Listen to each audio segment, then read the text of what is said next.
আসসালামু আলাইকুম ওয়া রাহমাতুল্লাহি ওয়া বারাকাতুহু নাহমাদুহু ওয়া নুসাল্লি আলা রাসূলিহিল কারীম আম্মা বাদ।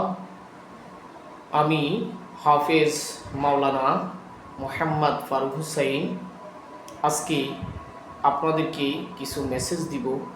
বন্ধুগণ, আপনি অথবা আপনার পরিবারের কাউকে জিনে অ্যাটাক করেছে, অনেক খুনার খলিফার কাছে গিয়েছে, কিন্তু সে সুস্থ হয় না। খুনার খলিফার চেম্বার থেকে যখন আপনি রুগী নিয়ে বাড়ি ফিরেন, আবার হঠাৎ করে তার শরীরে জিন প্রবেশ করে, আবার সে অচেতন হয়ে যায়। এইভাবে আপনি 10 বার 20 বার খুনার খলিফার কাছে গিয়েছেন, তাহলে আপনি একটা রুগী নিয়ে কতবার খুনার খলিফার কাছে যাবেন? এইভাবে তো হয় না চিকিৎসা।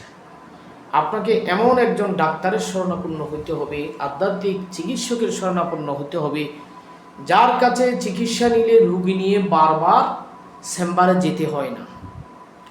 অথবা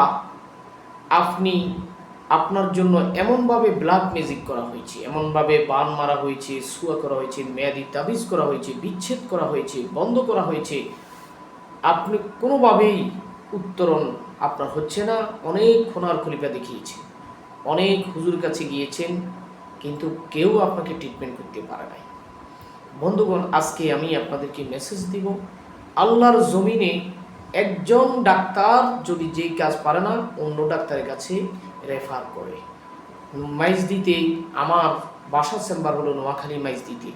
একটা রোগীর চিকিৎসা যদি না হয় নোয়াখালীতে, প্রাইম হসপিটালে, গুড হিলে যদি না হয়, তাহলে ঢাকা রেফার করে। ঢাকা যদি চিকিৎসা না হয়, মাদ্রাজ, সিঙ্গাপুর, এলিজাবেথ হসপিটালে পাঠানো হয়, হাল ছাড়া নাকি। সুতরাং আধ্যাত্মিক লাইনও একজন খুনার খলিফা যদি আপনার শরীর থেকে জিন বের করে জ্বালাইতে না পারে, জিন থেকে আপনাকে উদ্ধার করতে না পারে, তাহলে আরও বড় ডাক্তারের কাছে যেতে হবে। আমরা এমন এমন রোগীর চিকিৎসা করেছি, যাকে অসংখ্য খুনার খলিফার চিকিৎসা করেছি, তারা হাল ছেড়ে দিয়েছে। আলহামদুলিল্লাহ, আমাদের কাছে এসেছে অটো সালানের হাজার হাজার জিন আমি বন্দি করেছি।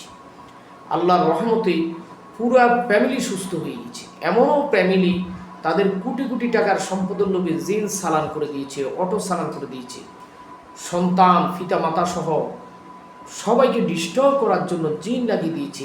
পরিবারের এক এক সদস্য এক একজনকে কোবায়, লাঠি দিয়ে মারে, গালিগালাজ করে, একটা হাসনের ময়দান হয়ে গিয়েছে। ওই ফ্যামিলির চিকিৎসা আমি করেছি। আল্লাহর রহমতে তারা সুস্থ হয়েছে, তাদের ব্যবসা ভালো আছে, জায়গা জমি উদ্ধার হয়েছে। সুতরাং দুনিয়ায় হব্বুদ দুনিয়ার অসুকুল্লি খতিয়া, নবীজি সাল্লাল্লাহু আলাইহি সাল্লাম ফরমান